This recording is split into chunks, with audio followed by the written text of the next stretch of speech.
Welcome back to another episode of What's Up Prof. I'm Martin Smith and Walter Veit. Hi, Martin. Hi, Walter. Are you doing well? Well, the world is in uproar, so we must be doing fine. Oh, we're still going on. Martin, there are so many people who want to talk about Russia, Ukraine. Is this a north-south issue of Daniel?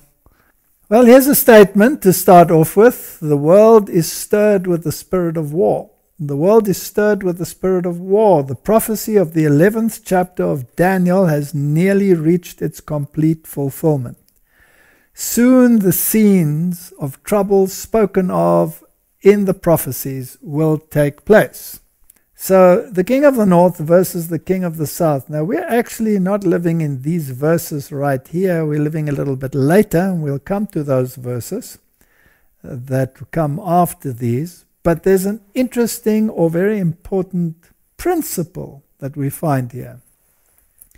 Namely that both of these kings, the king of the north and the king of the south, hearts shall be to do mischief, and they shall speak lies at one table.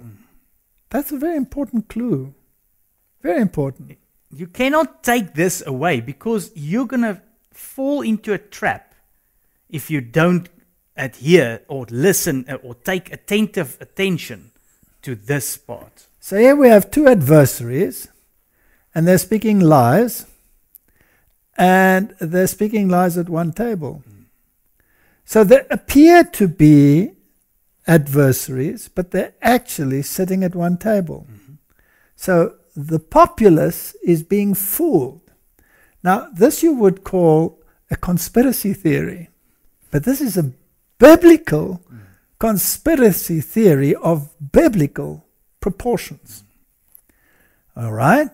What happens then? But it shall not prosper. What shall not prosper? Obviously the mischief. Their plans. The plan shall not prosper, although they might appear to prosper. For yet the end shall be at the time appointed. In other words, they will lose their power. Can we assume that this is a global game where people are being lied to by two supposedly opposite parties that sit at the same table? Yes. How would you arrange that? Wouldn't you say that secrecy is of the utmost importance? Everything has to happen in darkness, and only what they want you to see is up in the open air. So you think secret societies will be involved? Now we need to find out what this mischief is and why the charade. Why? Obviously, the charade is to get the mindset of the people through the lies attuned to a particular plan. And that particular plan involves mischief. So at the time appointed, he shall return and come towards the south, but it shall not be as the former or as the latter. We're dealing with a historic issue.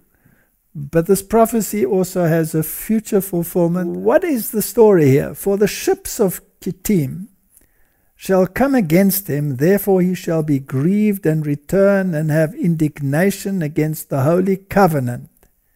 And so shall he do, he shall even return and have intelligence with them that forsake the holy covenant. This is a very serious issue. So the ships of Kittim, does that imply that economic issues will be paramount? Yes, definitely it will be in turmoil. It'll be in turmoil. There will be an economic oppressive condition that will cause people to, or the powers that be, to come to some kind of conformity so that they can perform mischief. But it's very important that the mischief is against the Holy Covenant. This is not only a worldly or secular occurrence. This is a religious thing as well. All right, so there's a religious connotation. And the ones who are involved in the mischief are those that have forsaken the Holy Covenant. So would you imagine that the Antichrist would fit very well into that picture? Definitely. I think he will be the leader. He will be the kingpin, right? Because he's the master of those that have forsaken the Holy Covenant. He is called the Antichrist. Yeah. All right? So let's unpack it a little further. And arms shall stand in his part, and they shall pollute the sanctuary of strength, and shall take away the daily, let's just call it daily, for they shall place the abomination that makes desolate. So we have a very religious aspect here. Arms shall stand in his part. He has military power behind him. He controls military power. Yeah. Martin, I have a question. If they're all sitting at one table, do you think that he might control both sides of the military power? I'm sure he does. Does this sound like a logical conclusion? Yes. Okay. That would be very intriguing and very conspiratorial, and I'm sure some will shout conspiracy. But this is what it says here, right? Exactly. Okay, so he has arms that stand on his part. Now, how's he using that power that he has? He's using it to pollute the sanctuary of strength. Now, we've dealt with the sanctuary. The sanctuary basically is the plan of salvation in type. Yeah. That was the heavenly one, and then the earthly one showing towards what Christ will do. All right. So if he pollutes the sanctuary, then he is polluting the plan of salvation. He's putting something in the place of Jesus Christ. That's it. And he is diverting the attention from the plan of salvation into some other thing. Could it be something like social justice, for example? Mm-hmm. Now, what does that all entail? He shall take away the daily. Now, we can have a long discussion on the daily. Now, the daily primarily in the Bible has to do with the sanctuary service. And so taking away the daily is taking away the ability of the sin to be transferred from humanity to Christ. So what this is an attack on the whole plan of salvation. And this is what we're dealing with here. But whatever it is that they're doing here, they will get to the point where they place the abomination that makes desolate. Yes. Now, what is that? That was the Roman standard that was placed around Jerusalem, right? It was a pagan standard. And it was the pagan standard of their power and their authority. Does the papacy, the Antichrist system, claim to have a standard of its power and authority? Yes. Sunday. They say it quite clearly. They say it is a mark. The fact that we've moved the solemnity from the seventh-day Sabbath to the first day of the week, Sunday, is a mark of our ecclesiastical power. Yeah. If you want to know the strength of anybody, they have this sign, or they have this one thing that shows it. And that is the one thing that shows that the Roman Catholic system has its authority and power.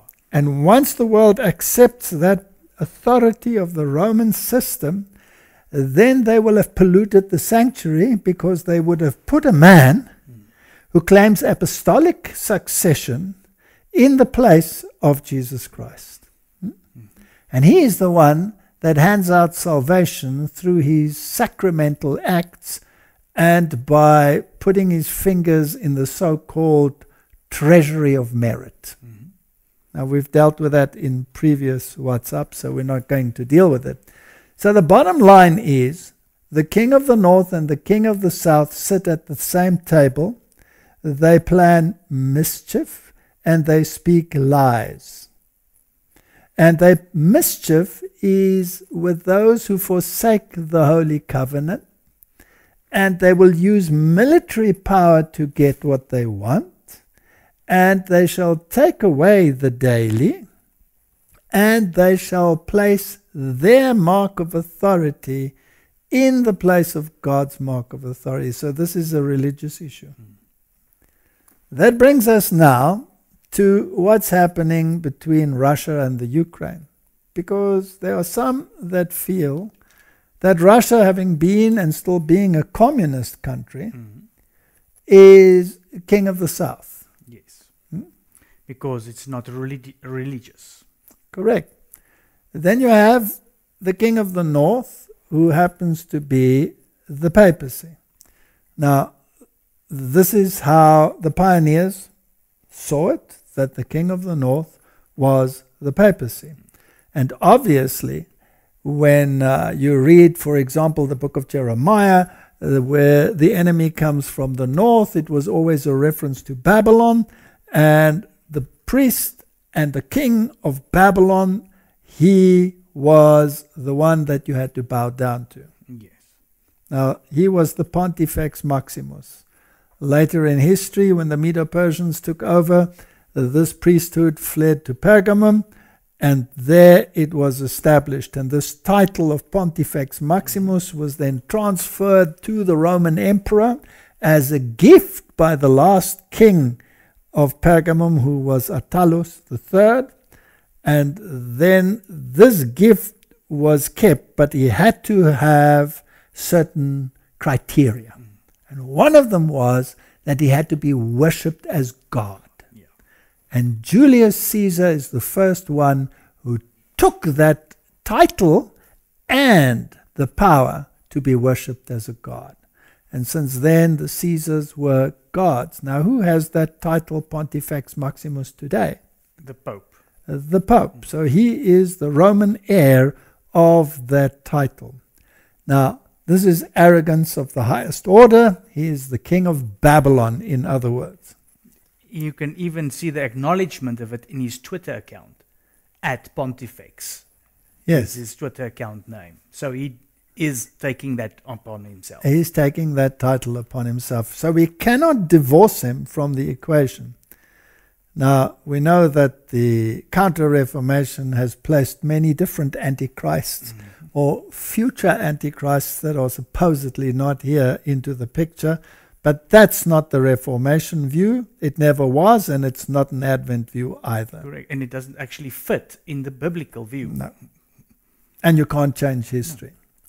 So, Martin, let's just look at what some people are saying about this Ukrainian situation. And it's so interesting that involved in this are many celebrities, beauty queens, actors. So let's have a look what this Ukrainian parliament member had to say. I'm staying here along with my crew. We are members of the resistance and we are armed. So when you are saying she says that she's armed and ready to fight, I'm not only saying this, we are proving this actually by our actions. So Ukraine right now resisting very hard. Putin is not getting any wins of what he wanted. And for now, it's 4,300 Russian soldiers are being killed on Ukrainian soil. So I think it's like a pretty bad result for a dictator, right? I think if those numbers are accurate, this is obviously not what Putin expected so far. For the rest of us that aren't Ukrainians, I think the world, quite frankly, Kira, is surprised by the will of the Ukrainian people to stand up and fight. Are you? Well, I'm not surprised. We have been fighting Putin for the last 8 years, and we had 3 revolutions in our country when we did not agree with what was going on with the direction of where we're moving in. But right now, it's a critical time because we know that we not only fight for Ukraine, we fight for this new world order for the democratic countries. We knew that we are the shield for the Europe. We knew that we are protecting not only Ukraine, we are protecting like all the other countries that would be next if we fail. That's why we just cannot fail. Do you predict Ukrainian victory over Russia in this invasion? Absolutely. I have no other scenarios in my head. I see people, I see women like me bearing arms and standing up to protect their families, their cities, and their countries. There is no force in the world that could actually destroy us.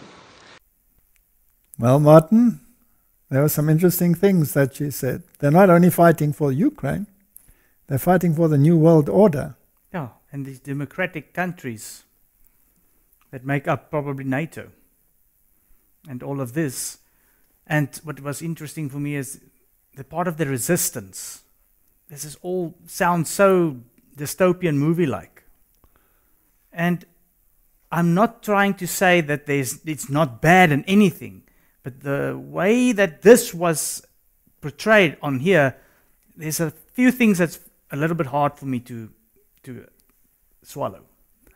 Well, she said literally thousands of Russian troops have been killed thus far.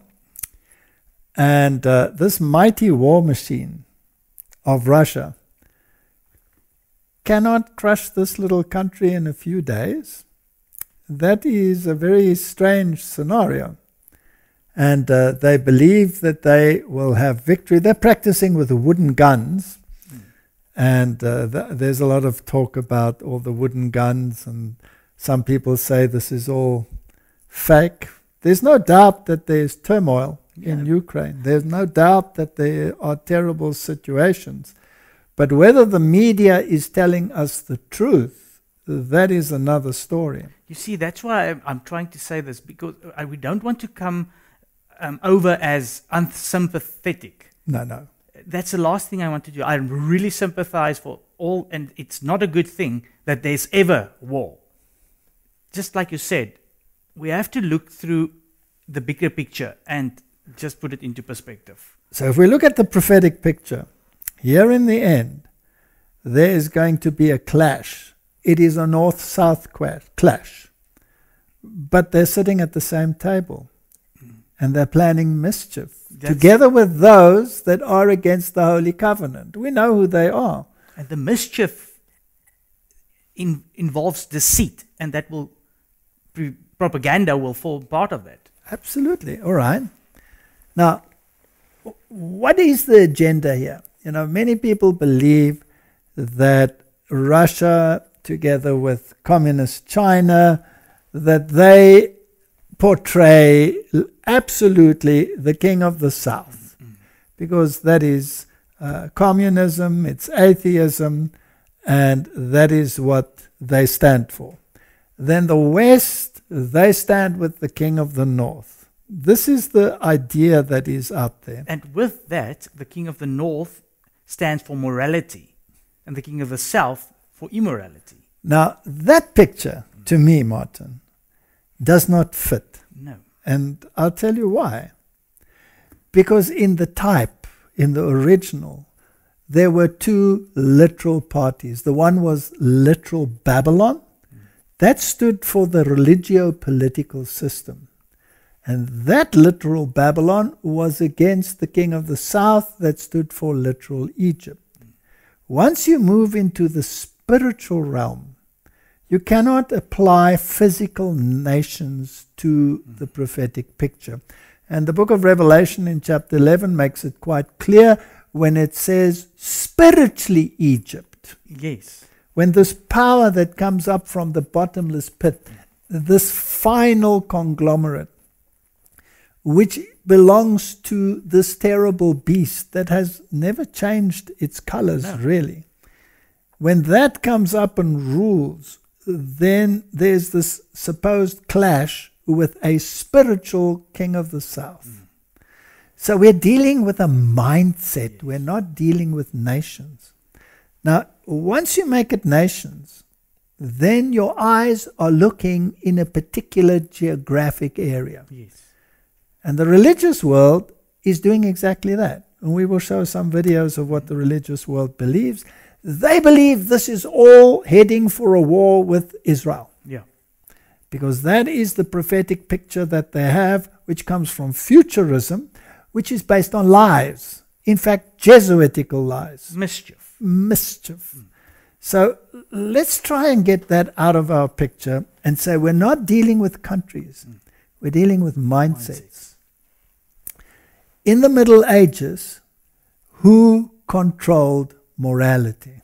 The papacy. Absolutely the papacy.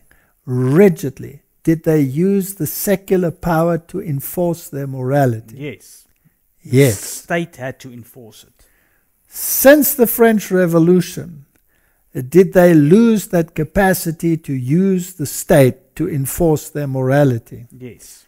It was called a mortal wound. That's it. All right? So they lost that power. But the mortal wound will be healed. Now, Martin, this secularism, is it confined to nations or is it present in all nations? It's in all nations. Aha. Definitely. This king of the north mentality that we want morality to be controlled by a particular entity, call it the church. Is that in all nations? Yes. Yes. Well, even in communist China. Exactly. Isn't the church underground but very active in China? Yes. Isn't the church active in Russia?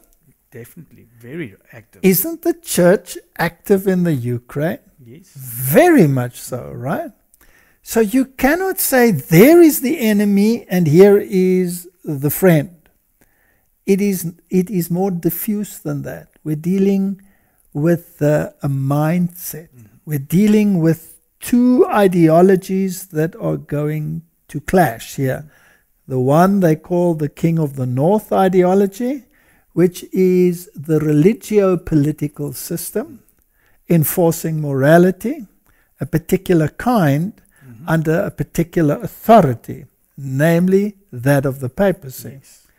And then you have the secularism. Now, if you take Joe Biden, he's a Roman Catholic.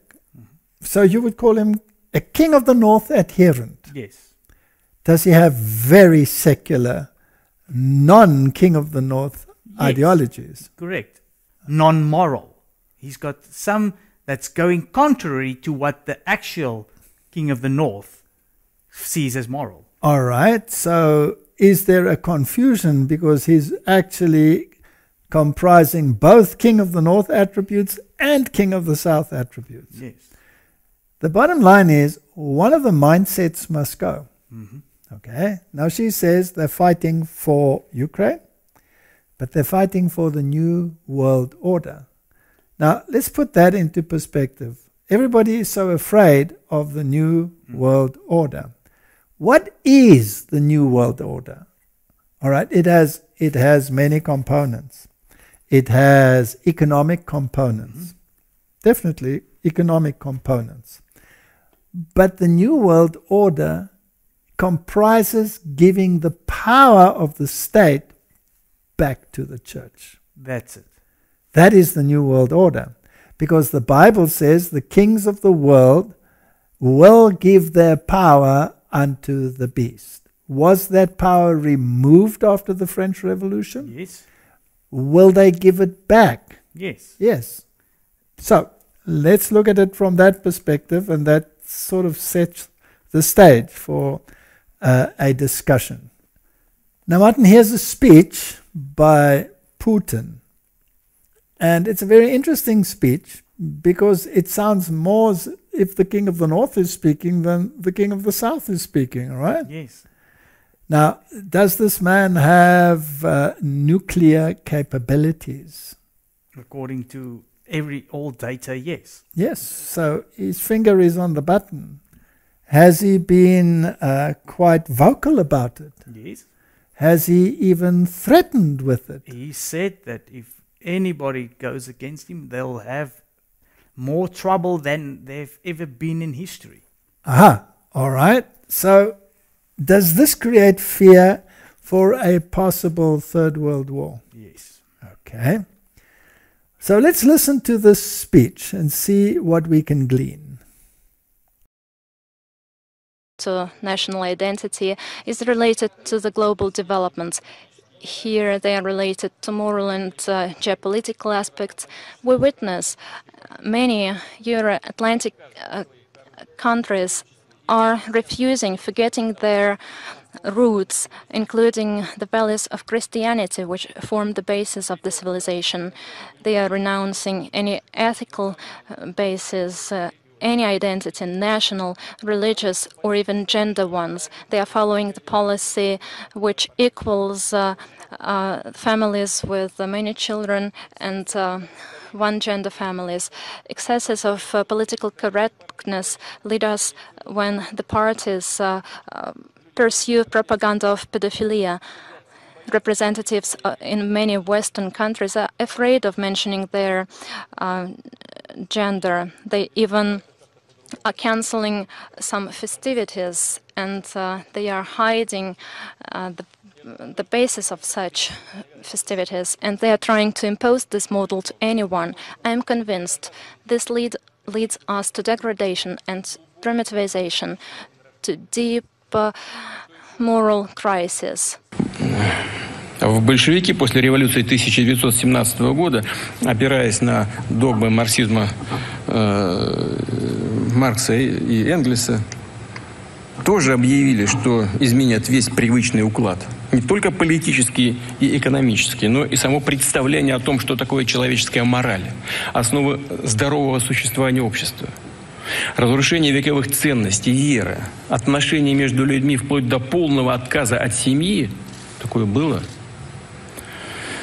Насаждение и поощрение в западных странах уверен, что агрессивное вымарывание целых страниц собственной истории, обратная дискриминация большинства в интересах меньшинств или требование отказаться от привычного понимания таких базовых вещей, как мама, папа, семья или даже различия полов, это, по их мнению, и есть вехи движения к общественному обновлению. Martin, that was a moral speech. Yeah. Does the papacy have an agenda to make the family the core of its moral issues? Oh, definitely. That's one of their main, that and the poor is their main focus. Social justice and the family. Well, one of the issues around the family is time to rest and to communicate with one another. It's necessary for your health, it's necessary for your religious experience, it's necessary for your social experience. It's absolutely necessary that the family forms the core again of the base for all morality. That's it. That's a papal issue. Does he sound like a King of the North proponent or a King of the South proponent? Definitely King of the North. I think he actually sounds more King of the North than some that we relate to King of the North. So if we divorce the countries now, as we have said, and we're looking at ideologies, then you can see that what he is saying is that we as Russia are not prepared to accept the liberal agenda of the world. That's it. Is that what he's saying? That's exactly what he's saying. Okay, let me repeat that. He's saying, we as Russia are not prepared to accept the liberal agenda of the world, where everything goes, transgenderism, destruction of the family, moral values, we will have no part in it. Mm-hmm. Is that what he's saying? Yes. Okay. Now, who does he see as the powers that are introducing this liberal agenda? The ones that actually supposed to defend it, the West. Aha. So he's referring to the United States, he's referring to Europe. Yes, he's actually said the Christian countries have forgotten their Christianity. The Christian countries have forgotten their Christianity.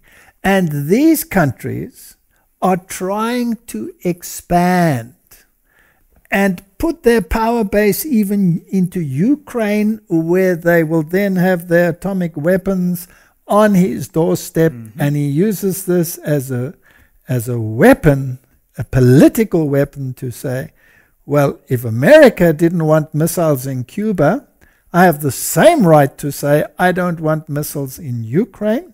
And if Ukraine says I'm going to join NATO, I'll take you out. Yeah, that's exactly what he's saying. But Martin, they're sitting at the same table and they're talking mischief. You see, the problem is exactly what he said is what the Antichrist system, the papacy, is also propagating. All right. Now, let's just think about this a little bit. We're just speculating, right? But let us put it this way. There is the threat of this escalating into a nuclear war. Does anyone want to have that? No. No. Because that would mean the destruction of millions and millions of lives, right? So there is this terrible threat that is associated now with a religious moral dilemma. Who is the mediator who is being called to mediate in this conflict? The Pope. The Pope. It seems as if you cannot divorce him from the system, right? You cannot, because the Bible tells us you cannot in the end, especially that verse that says they're sitting at the same All right, so this mindset that the moral issue, which is also associated with the papacy, although, by the way, the papacy doesn't have a very good track record when it comes to morality, does it? No. But at least in their words, they have these sweet words, right, about the family and all of these things. There are many, many in the world that do not want to go along with any form of religious mindset. There are many living in China, there are many living in the Western world, all over the world that have that mindset. But that mindset has to go. Would it be a useful thing to use even the fear of nuclear war to let it go? No, but they'll use any means. Any means. All right? He has arms. Doesn't it say it in the Bible? So he has military power at his command. Is it only one side or both sides of the military power that he has at his command? Yes. Could he play them up against each other? Yes. Ordo ab cow. Is this happening at the moment?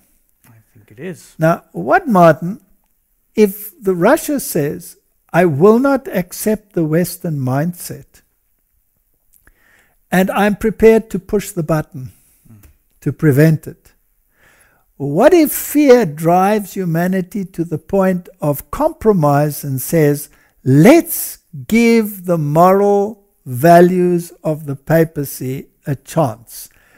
Putin, would you accept that? And you know what? The problem that I see is it sounds good. Because it sounds biblical. Good.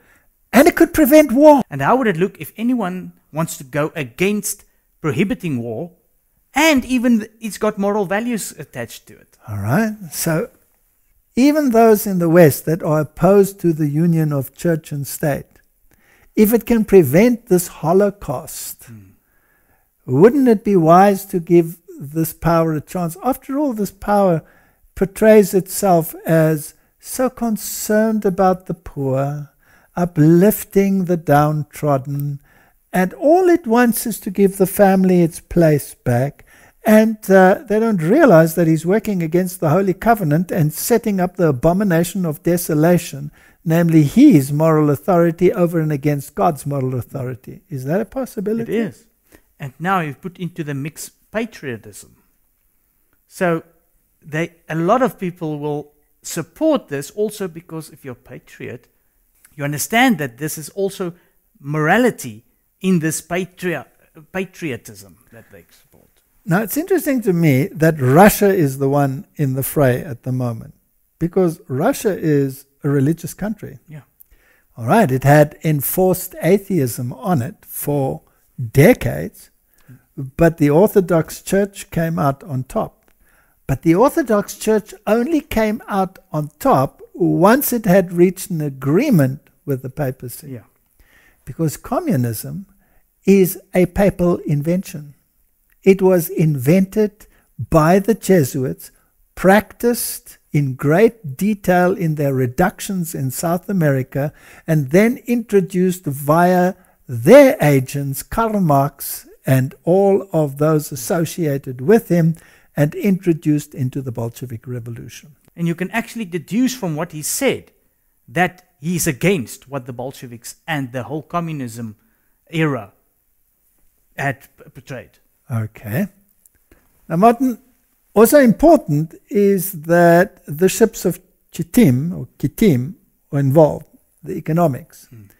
Again, can you separate it absolutely and say the economic power is only with the West and not with the others? Not at all. Because they can also form a very powerful economic bloc. Especially now. You cannot say that China is not a powerful economic entity. All right. So let's have a look whether they could perhaps be sitting at the same table. And I have to say, when I mention now names like Mrs. Merkel, even Vladimir Putin and so on, they all have been young global leaders of the World Economic Forum.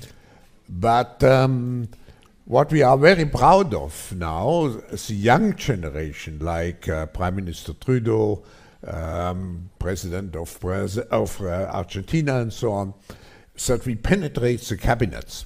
So yesterday I was at a reception for Prime Minister Trudeau, and I know that half of this cabinet, or even more half of this cabinet, are actually young global leaders of the World Economic Forum. And that's true in Argentina too. Wow. Yeah. Sorry. That's true in Argentina as well. It's true in Argentina, and it's true in France now. I'm with the president, who is a young global leader, but... So Martin, he mentioned Putin as one of the team. Yes. So they're sitting at one table? France, Macron, Trudeau, you mentioned them all. If you want to have ordo ab cao, you must always have an enemy, even if it is a perceived enemy. So now, at the current moment, Russia is the great enemy. Maybe in the near future, when they need another one, China can be a very useful substitute as the enemy. But the idea is to create the order that they want, which is the new economic moral order where the power is given unto the beast. Has the papacy spoken to all of the major economic people in the world? Definitely. And organizations. COP26, all the COP meetings. Has it got the religious world in the bag through the ecumenical movement? Is it playing the political game absolutely in a masterly fashion? Oh, perfectly. Okay. So if we look at this article here, it states that Russian President Vladimir Putin meets with the World Economic Forum Chairman Klaus Schwab. That was in 2019. And Russian President Vladimir Putin met with the World Economic Forum Executive Chairman Klaus Schwab in St. Petersburg. And this is what was said. We have always maintained relations with your forum that you founded, and we will continue to support it. Of course, Russian representatives have always taken part and will take part in the events you hold. For our part, we are holding similar events which of course aim to establish business contacts with Russia's partners above all else. You know, we are holding the St. Petersburg Economic Forum here in St. Petersburg, as well as in the Far East, in Siberia and in southern Russia, Putin said. Is there a close link? Definitely. Because there's a lot of speculation that Putin couldn't have been part of the young global leaders. All right. But here he acknowledges that they have been always been and are still part of this World Economic Forum. Very well. Now, if this is a game, sitting at the same table, to get the world out of fear of nuclear conflict, to eventually embrace the moral superiority of the papacy, then the kings of the world will be giving their power unto the beast, right? Is that a prophetic picture that, in view of our short chronology time frame, would have to happen more or less now? Yes, and it will have to happen relatively fast. The last events will be? Rapid ones. Rapid ones. We've just moved from a major calamity into the next calamity. Exactly. Now, let's have a look at the other role player, namely Zelensky. What is this picture at the top here? It's the World Economic Forum. Yes. Were the ships of Kittim very active here? Mm-hmm. So here we have a profile on the website of the World Economic Forum of Zelensky.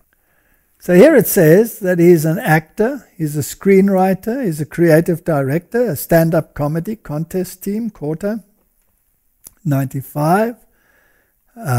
He played the lead role in the Servant of the People TV series that won the World Fest Remy Award, USA 2016, and made the comedy film finalist shortlist of the Seoul International Drama Award, South Korea.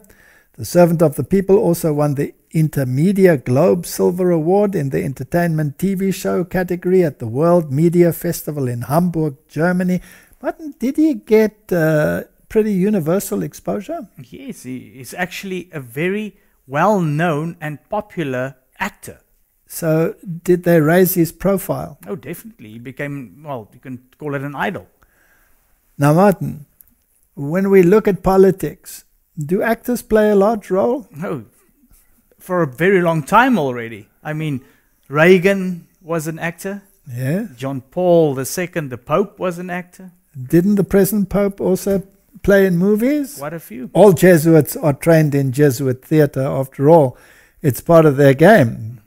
They believe what the supposed Shakespeare wrote. All the world's a stage, and all the men and women merely players. Yeah. All right? On the 21st of April 2019, he won the regular election with 73.22% of the vote, and on May 20, 2019, was sworn in as president of the Ukraine. So if they're all involved with the World Economic Forum, and Putin is also involved, do they all know each other very well? I'm sure they do. Are they perhaps sitting at the same table? Well, they're sitting at the same World Economic Forum table. Now, how does the world portray the issue at the moment? They're portraying Zelensky as this hero who has his military gear on, who has his bulletproof vest on, and he's the one fighting in the street, keeping away this big monster which is called Russia. Yeah. I believe if Russia really wanted to, it would take 2 or 3 days and they would have it in the bag, right? But they're dragging this out. All the world's a stage, and all the men and women merely players. We have to look not at the event, horrendous as it may be, because the Jesuits say that the ends justify the means, even if it means a lot of collateral damage. That's it. And that means even if there's a lot of people that has to die. All right. Now, what have we heard in the media? Now, what did that verse say? Are they speaking truth or are they speaking lies? Lies. All right. So the verse says that there was a crack team that was sent to assassinate him, but it was foiled. So he's being played up as the hero. Yeah. How much is truth and how much is lies, we will only one day know. We will one day know. Yes, and if you take the video that we've shown first about that parliament member. Yes. And there's the beauty queen that's armed and ready and fighting. It's a lot of hype to portray them as heroes. And you only hear a one-sided set of heroes. The other one is, they're trying to portray Putin as the stoic, sitting in his office with his stern face, etc., etc. But the Bible tells me that the end game is based on lies. It's interesting. I was trying to search for some comments or any news of the Putin side, and there's none. You cannot find anything. There's nothing. I'm in contact with a person that's in Russia, and most of their correspondence, they're shutting down these things. So you don't hear the other side. It sounds a lot like the pandemic situation. Well, you only hear one side of a story because that's the scenario that everybody has to be fed. All right, so let's just make sure. Here we have many pictures of Putin and the papacy. And it goes back in history because he was even involved with the previous popes, right? And all the way back to John Paul II. John Paul II, all the way back. And he's a very devout man, because look at what he's doing right here. That's something that shows a certain kind of devotion that is not of an ordinary kind. Mm-hmm. Mm-hmm. So we cannot, in my opinion, place this man squarely in the King of the South category. Not at all. He's playing a game in order to get the mindset of the world to accept the moral authority of the Pope. Mm-hmm. Let's look further. What about the other side? Are they also associated with the Pope? Let's read. President Zelensky said on Twitter, thanked Francis at Pontifex for praying for peace in Ukraine and a ceasefire. The Ukrainian people feel the spiritual support of His Holiness. Both of them sitting at the same table, Martin? Mm-hmm. Is this evidence or is this conspiracy? And if you take it into the biblical timeline, right at the end, both are associated with the papacy. Here is the religious news service from February 27, 2022. Pope Francis calls Ukrainian President Zelensky to express profound pain. In a tweet Saturday, the Ukrainian embassy to the Holy See said during the phone call, Pope Francis voiced his most profound pain for the tragic events unfolding in the country. The way in which they portray the Pope as this extremely concerned moral leader of the world. It's the latest effort made by the Vatican to show support and mediate peace in the Ukraine. Now, did he speak with the other side? Yes. As Ukraine bleeds, Pope Francis and Russian Patriarch Kirill could be negotiators. Is this the church? That's it. And negotiating with the state? Mm-hmm. Martin, if the church starts negotiating with the state and succeeds in brokering a ceasefire of any kind, is the moral position of the church then elevated in the eyes of humanity? Definitely. Could it perhaps even go so far as to prevent nuclear war if only this moral authority received a little more recognition? We've been at this before. When Reagan and Pope John Paul spoke to Gorbachev.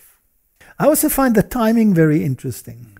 Immediately after one crisis of a medical nature, a health nature, we're going into a political crisis that could lead to a spiritual elevation. It's amazing. And if you take it, would this have happened during the crisis, the medical crisis? It would not have worked, right? All right, so Biden versus Putin portends the non-negotiable collision course we are now witnessing, unless something truly extraordinary takes place. So they're living in a time of Lent, this time of 40 days fasting. This is very interesting, which is supposed to commemorate the experience in the wilderness. Now, Jesus did that fast for us, and He didn't expect us to repeat it. So this is a very, let me put it bluntly, paganized way of dealing with it, because it adds your own element of works to already completed work that Christ achieved for you, right? Yeah, it's similar to what Luther had to do in whipping himself and that. Yes. Let's read this sentence again because it's very important. Biden versus Putin portends the non-negotiable collision course we are now witnessing. In other words, there needs to be a mediator. Mm-hmm. So the king of the South mentality, which is very strong in Biden, has come up against a king of the North mentality portrayed strangely by Putin. Yeah. And it is non-negotiable. And it has a military connotation because Ukraine is in the fray. And the Western NATO powers versus this other power bloc.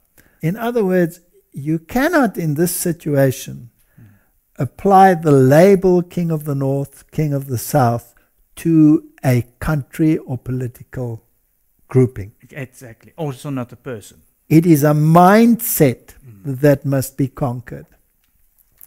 And it is interesting that these two mindsets are in a clash.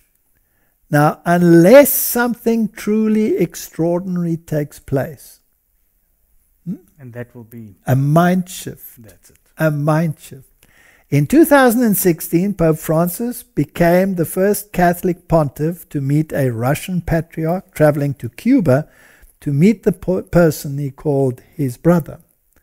Ecumenism had brought them together. At first they were at loggerheads, and we know that the rift between the Orthodox Church and the Catholic Church comes over millennia. Yeah.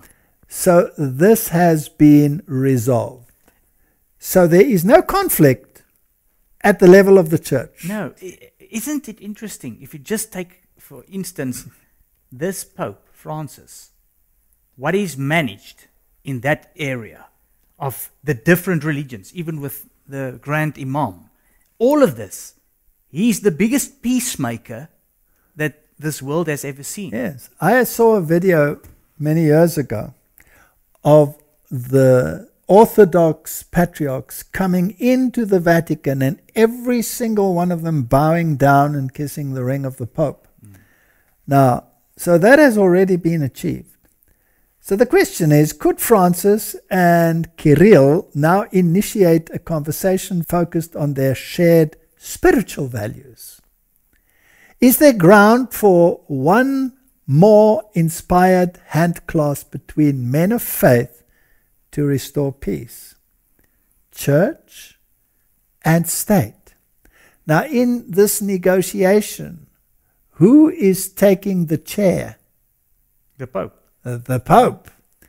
If they succeed by reaching into the heart of this standoff, it could bring us back from the brink and deliver the second greatest miracle in modern history.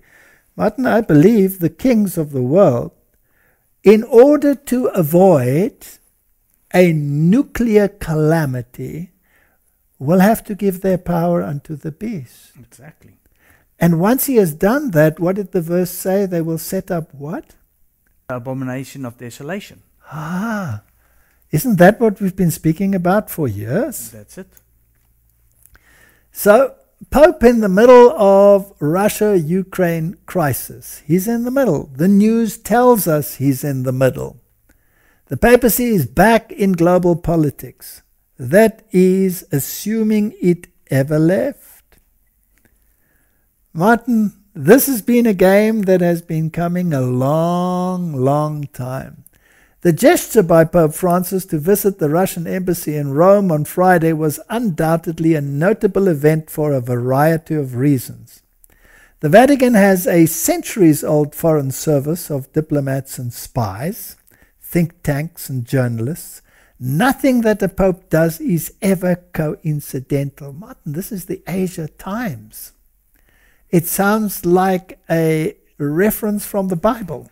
There is also the ponderous Vatican bureaucracy which makes the decisions for the Pope. But interestingly, Francis's visit to the Russian embassy on Friday was not listed in his customary daily program sheet of engagements. So there are negotiations behind the scenes. That alone makes it an extraordinary hands-on papal gesture that has no recent precedent. The US cable network CNN reported that the Pope spoke with the Russian ambassador for more than an hour and a half. Francis has called for the peaceful end of the conflict and is urging Catholics to set Wednesday aside as a day of fasting and prayer dedicated to peace in the Ukraine. Now, according to other sources, he actually spoke on the phone to Putin himself.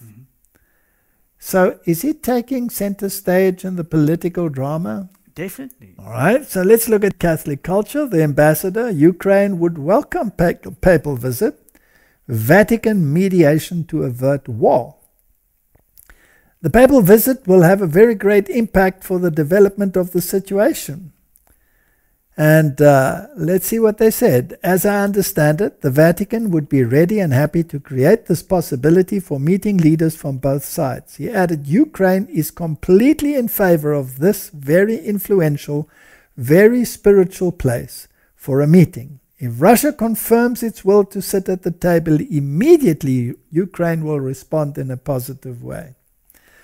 So they are all willing. So at the moment it's happening telephonically through the various embassies. But he's taking center stage. So the Pope makes an unprecedented moves. He makes a personal appeal in remarkable Russian embassy visit.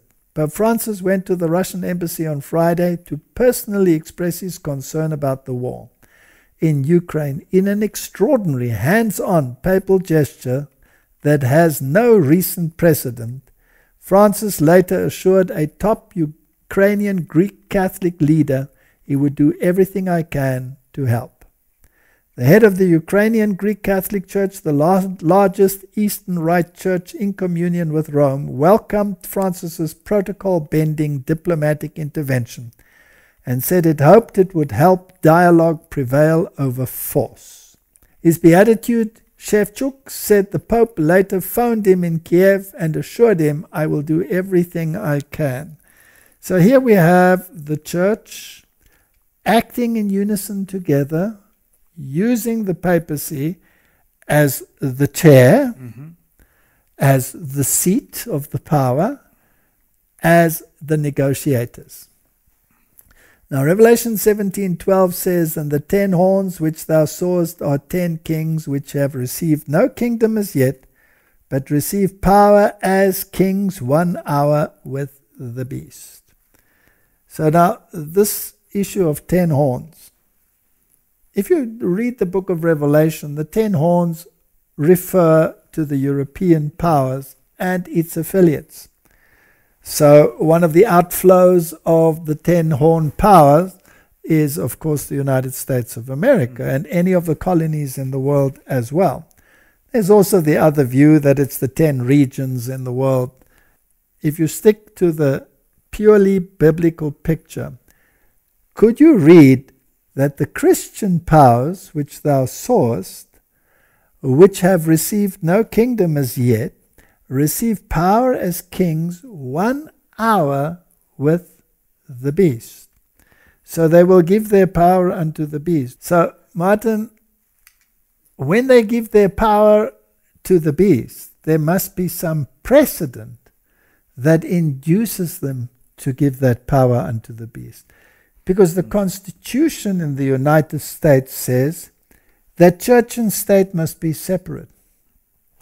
What tremendous calamity could make them say it is expedient that we give our power to the beast? To prevent a nuclear war. Aha. Is that a possibility? Just a thought. I think it's very possible. So who is being actually defeated? The mindset which says the church has nothing to do with the state. Correct. So that's actually the king of the south. That's the king of the south mindset. That has to go. And the force and the power of it must be so great that fear will be the weapon employed to induce humanity to embrace it. Correct. Did they do the same on the health issue? Yes. Isn't it a tactic that works very well for them? It's working very well. We'll get to that, but it's also working on the climate change issue. Okay. Here's an article from the Business Insider where the European Commission chief says about the Ukraine, they belong to us. They are one of us and we want them in. They belong to us. They are one of us. We want them in, Van Leyden told Euronews on Sunday. The Hill reported on Saturday that Zelensky pressed the EU as well as the North Atlantic Treaty Organization about Ukraine's membership status, asking for a firm timeline. Van Leyen told Euronews that the EU had a process with Ukraine that includes integrating the Ukrainian market in a single market and close cooperation on the energy grid. Now, if the other side says, over my nuclear war body, would that be a reason to give the power unto the beast as a compromise situation? Yes, because it will create fear. Putin reveals plan to dominate Europe beyond Ukraine. Neighbors Finland and Sweden are also warned they will face military and political consequences if they join NATO. Now, those countries are already part of the European Union, but they're not part of NATO. That's a very interesting situation. So now he's threatening them. There seems to be this pressure from the Putin side to change the thinking of the Western world, to come more in line with the moral values of the papacy. Yes. And if this compromise could be worked and you could prevent nuclear war, who knows what will happen in the future? Maybe China will jump in. Who knows how great this pressure will become? There's still another party there that can be used to ratchet up the pressure, right? Russia said if Finland and Sweden join NATO, there will be serious repercussions. That's a warning. Yes. Both of those countries have said they will ignore what Putin is saying. Intelligence officials are worried Kiev would fall within days after intense fighting. The spokeswoman of Putin's foreign affairs said Finland and Sweden should not base their security on damaging the security of other countries. So they're playing a very clever political game. You know, and the other thing is, it sounds similar to what happened with Hitler and the Second World War.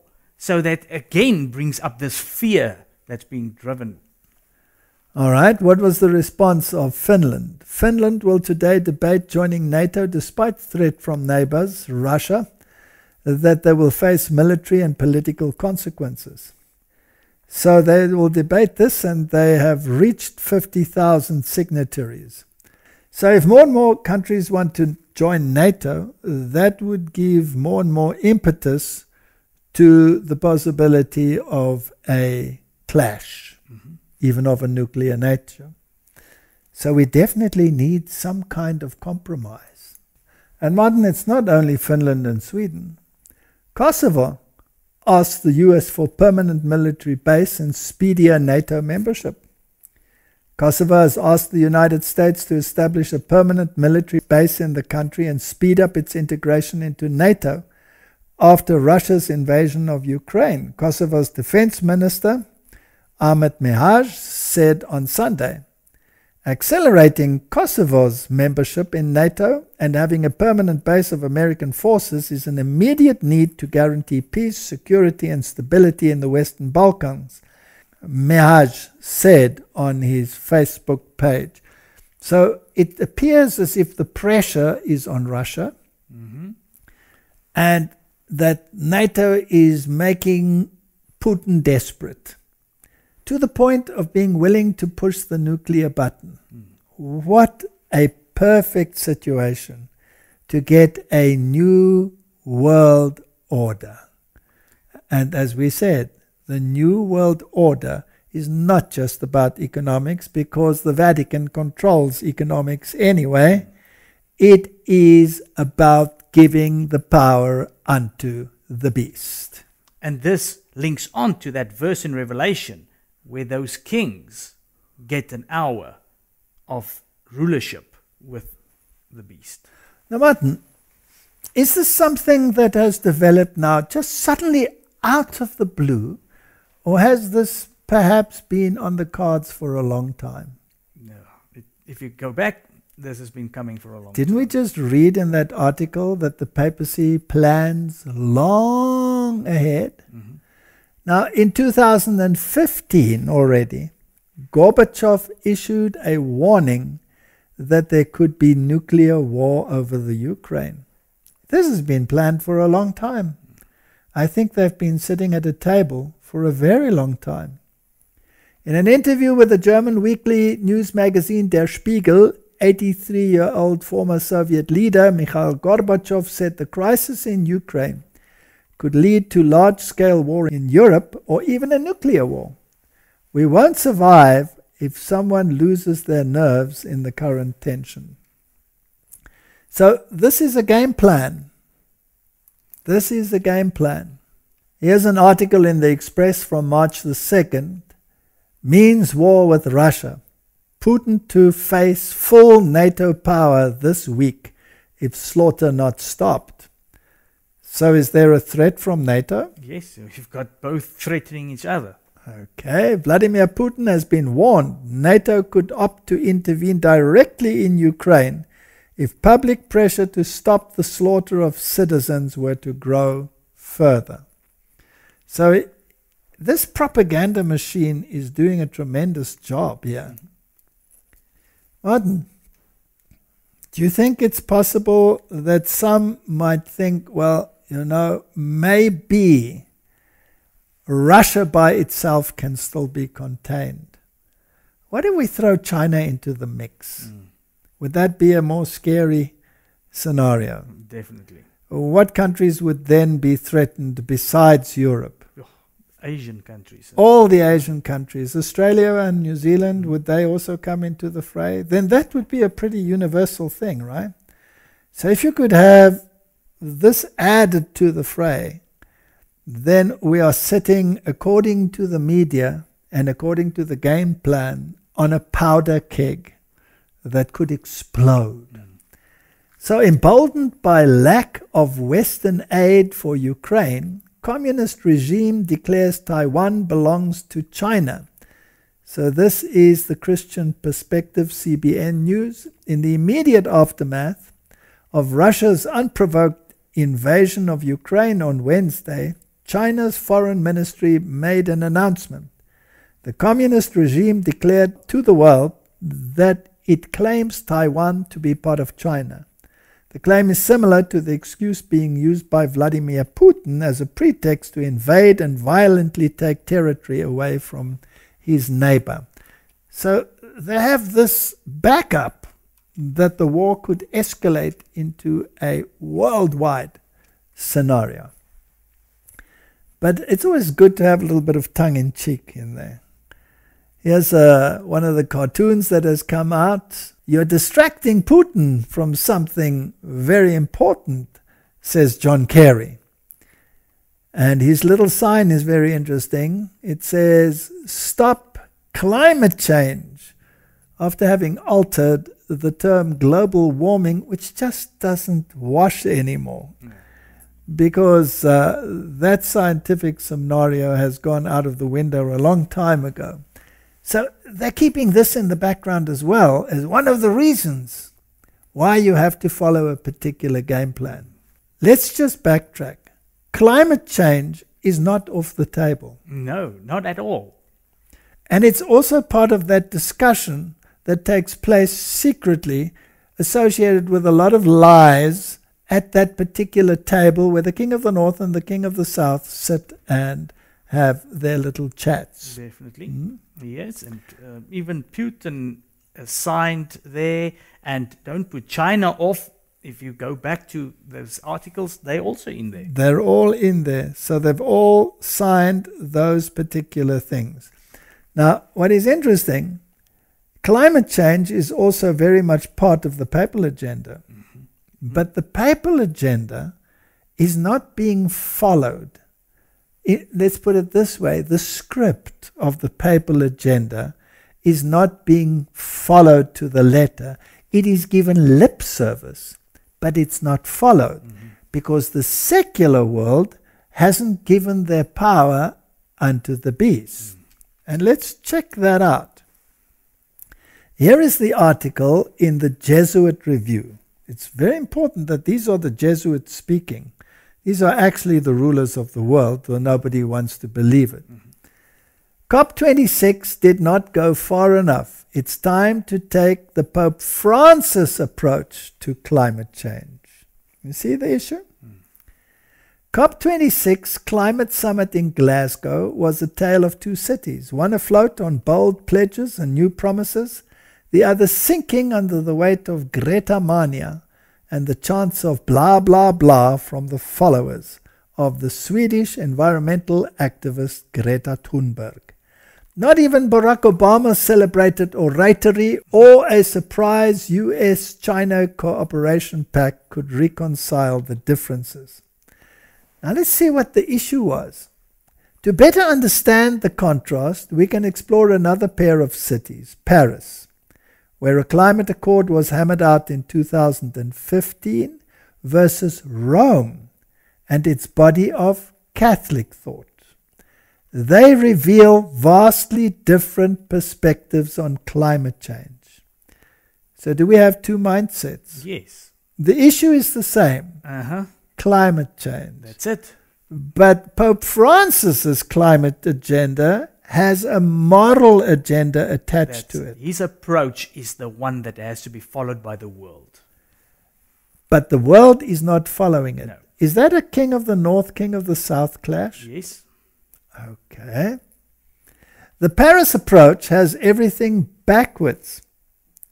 It began with the scientific data of global warming and manufactured elaborate methods to stop it, never pondering the larger question: to what ends? The moral issue. Rome, or the Catholic Church, begins rightly by defining life's purpose and then searches for socio-political structures that will get us there. Paris asks us to reason our way to ecological sustainability from an ideological starting point of planetary plunder. Rome encourages us to use Ignatian spirituality, to seek God in all things while instructing us that we are all stewards of the earth. That is a mind-blowing statement. So here we have a moral issue, a religious issue, which the Paris Accord excludes. Yeah. So the Paris Accord is King of the South philosophy. Here the Jesuits are saying that's wrong. We need the moral issue. What morality? Ignatian spirituality. Martin, isn't that doing an injustice to the Holy Covenant? 100%. That is exactly the opposite. That's exactly the opposite. This is salvation by experience and salvation by works, as opposed to salvation by grace and justification by faith. Right? Absolutely. So we have an injustice to the covenant, and that is what they want. But they're not getting it. Can they now use the threat of nuclear war in order to achieve that aim? Let's continue. Paris expects virtuous behavior from an anthropological premise that privileges self-interest and individual liberty. Secular mindset. King of the South philosophy. Rome understands that virtue flows from the pursuit of the common good defined by solidarity, charity, and reciprocity. Solidarity. Fraternity. That's it. Did the papacy sign an accord with Islam on this issue? Yes. Is the Orthodox Church on board? Yes. Is the Protestant world on board? Everybody. So who's against it? Only the King of the South philosophy. Martin, the King of the South philosophy will have to go. It's pushing against the King of the North. And the King of the North, according to the scriptures, will prevail. Okay. Rome therefore informs the climate change challenge on two levels. The epistemological, by properly framing the question and identifying the root causes of the problem, and the practical, by offering operational principles upon which socio-political solutions can emerge. The Roman document that most obviously serves as the counterpoise to the Paris Agreement is Laudato Si. Does that contain the abomination that causes desolation? Yes. And it contains the mark of the beast. Which is the abomination of desolation. Pope Francis instructs us that all things are connected and that climate change, social injustice, and economic inequality are inextricably linked. Is the World Economic Forum involved? Yes. So whose side are they on? King of the North. Aha. Throughout the encyclical, Francis explains how our idolatry of the machine and our unbridled pursuit of narrow self-interest crowd out any sense of justice and the common good. Roman Catholic social thinking has to be introduced into the world. Do you remember that book by John Robbins, which is called Ecclesiastical Megalomania? Yes. Remember that we discussed that on a WhatsApp Prof? Perhaps people should look at that again. Yeah. I'll put the link in again. Put the link into it. Then we can start seeing this picture forming. Martin, this is a prophetic picture that is so profound. So if we go to Daniel chapter 11 and we read further from verse 40, and at that time of the end shall the king of the south push at him. But Martin, they're sitting at the same table. So this is a historical event that happened when the papacy lost its political power, right? Yes. But Revelation promises that it will receive it back.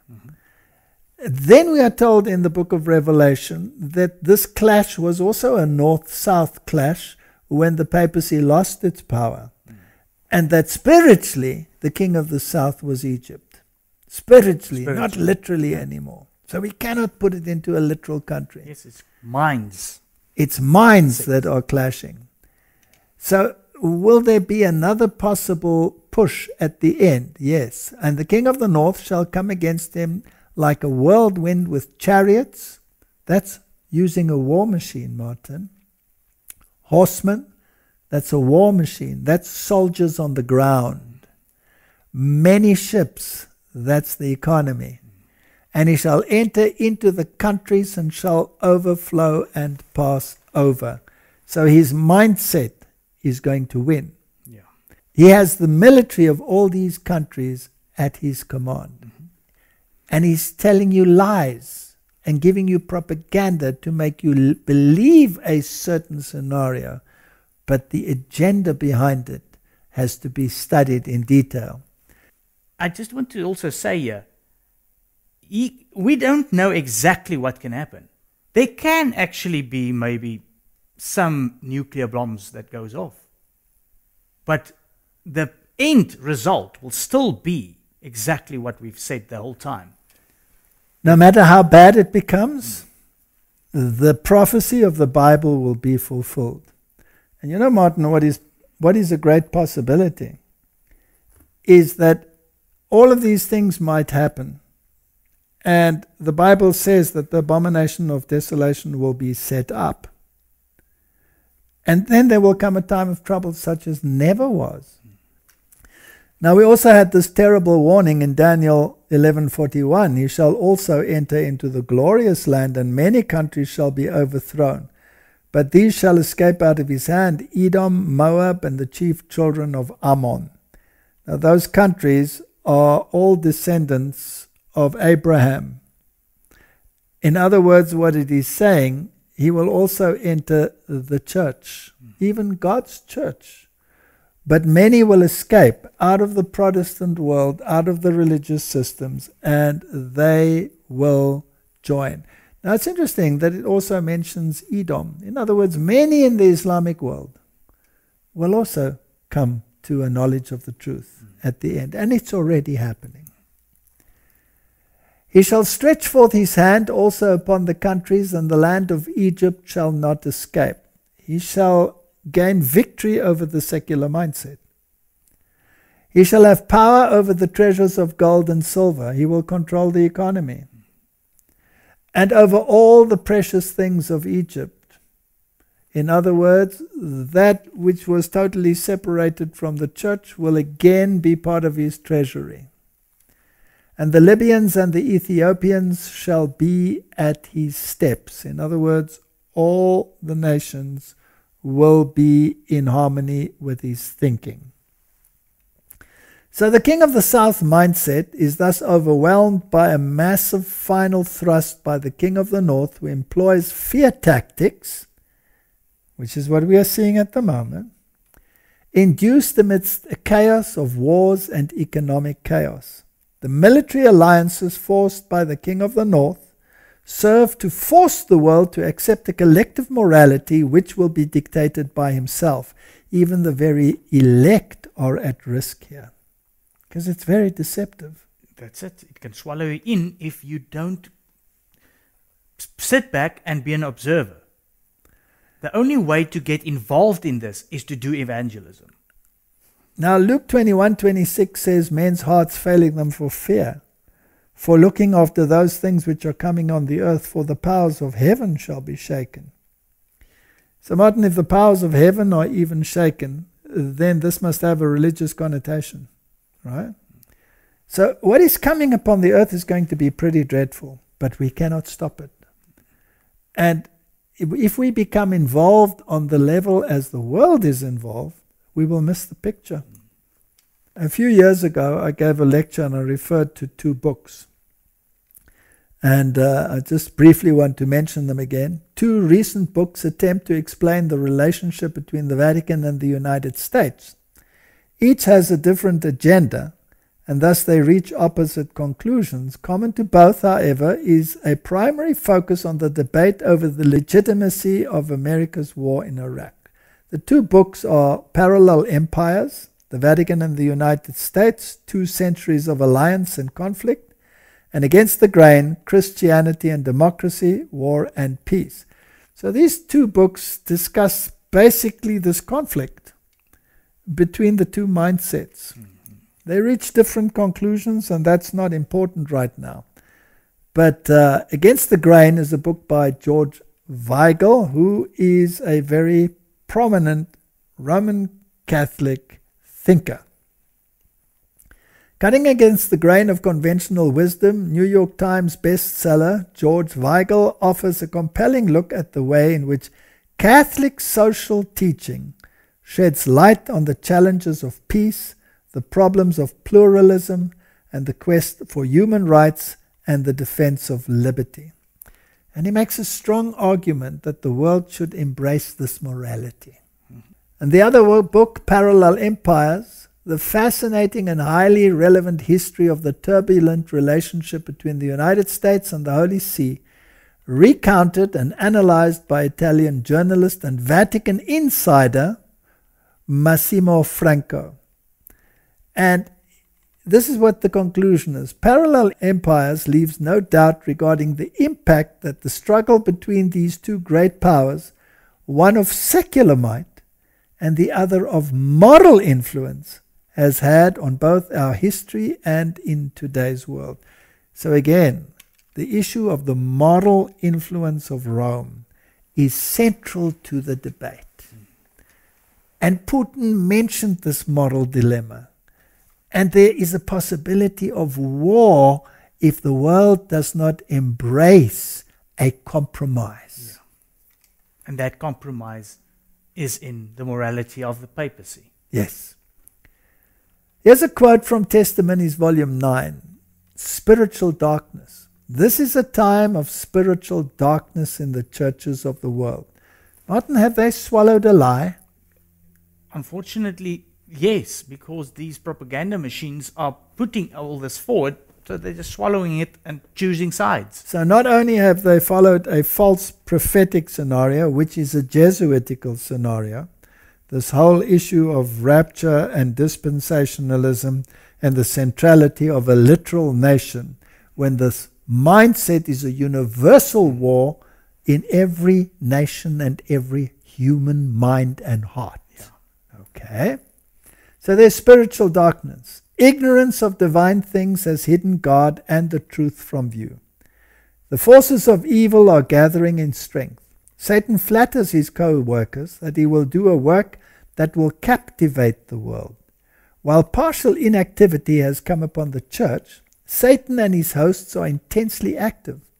The professed Christian churches are not converting the world, for they are themselves corrupted with selfishness and pride and need to feel the converting power of God in their midst before they can lead others to a purer or higher standard. They're not going to go higher than the papal standard. No, because that's going to look like the biblical one. So they will miss the point. And they will reject what the reformers found, and they will embrace a false science. So if we look at what Haggai has to say, then this will become abundantly clear. Let's just briefly look at what he had to say. This may well be the day that historians look back declaring that this was indeed the birth of World War III. History is repeating itself. Putin is doing exactly what Hitler did to get World War II started. Hitler declared to European leaders his need to invade Poland. Europe failed to respond, and the UK, under the leadership of its weak Prime Minister Neville Chamberlain, bowed to Hitler's demands. The Iranian threat is real, and Iran must be stopped before these weapons become operational. Russia's military has been in the Middle East since 2015. Russia supports Iran. Iran trains, equips, and funds the terrorist armies of Hamas and Hezbollah, who are begging for the green light to attack Israel with a nuclear weapon. People of America, our nation is in a severe crisis. Now is the time to show our strength. Our leaders must take their rightful place at the head of the international table. They must start believing the threats of our enemies and stop ignoring the plight of our allies. There is a great responsibility with being a great nation. At this moment, we are shirking that responsibility and abandoning our greatness. If we do not use our freedom to defend our freedom, we will lose our freedom. Martin, that was quite a rousing little speech. And I think many people in the world will embrace his point of view. But that would make the Western powers the king of the North and the other powers the king of the South. Yeah. But I hope that we have shown that that cannot be the case. In other words, what he is portraying is the Jesuitical agenda for the end time events, rather than the biblical agenda, where the papacy is the beast of Revelation chapter 13. And the war is a universal war, not focused on a literal country somewhere in the Middle East. This is actually a false prophetic picture, which should be set straight. Yeah. All right, Martin. So when this king of the north finally gets what he wants, he gets his power back, the mortal wound is totally healed. Once again, he is the moral heart of the kings of the world. Then we read Daniel 11:44, tidings out of the east and out of the north shall trouble him. Therefore he shall go forth with great fury to destroy and utterly to make away many. Now we've discussed this before. The tidings out of the east is the warning against the second coming of Christ. The tidings out of the north, well, he's the king of the north. Why is he worried about the north? Yes, so there has to be another north. There has to be another north, and that north is the throne of God. That's it. So this is the direct intervention of God in the affairs of men, and Christ will return from the east. This is the Advent message. The Advent message that warns that the time of his judgment has come, that Christ will return, and that you should not accept the mark of the beast, or you will obtain the plagues. This will be especially prevalent after the close of probation. Now, Has the papacy already voiced concern about evangelists that use the media to proclaim messages such as these? Yeah. Yes. He has, right? Definitely. All right. Daniel 11:45, and he shall plant the tabernacle of his palace between the seas in the glorious holy mountain, yet he shall come to his end and none shall help him. It's a rather sad verse, right? Yeah. What you were saying earlier, during the pandemic, if you were against the norm, you were labeled and ostracized. Now there's laws been written in that if you go against the narrative, then you are equal to a terrorist. That's a very sad state of affairs. So if we go to Daniel 11:45 and we look at them in the other translations, like the NIV or the New King James Version, it says, "He will pitch his royal tents between the seas at the beautiful holy mountain, yet he will come to his end and none will help him." And the New King James says, "He shall plant his tent of his palace between the seas and the glorious holy mountain." Whereas the King James says, "in the glorious holy mountain." So he will even exert his influence within the church of God in the final days. This is something that we should be warned against. So, Martin, we are living in very perilous times.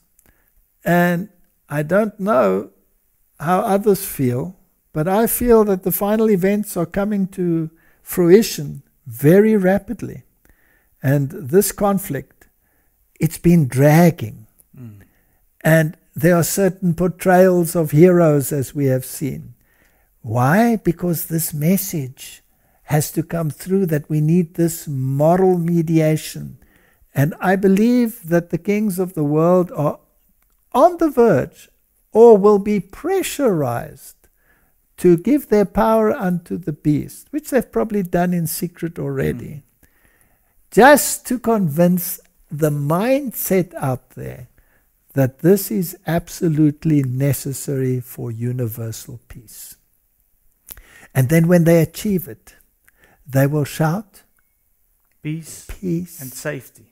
And safety. And what will happen? Sudden destruction. May God help us to reach as many people as we can with the true gospel, the everlasting gospel, that we cannot give our power unto the beast and turn our efforts against the Holy Covenant. May God help us to set the record straight. Let's pray. Heavenly Father, the world is on the verge of the greatest deception in the history of humanity, and the result will be devastating.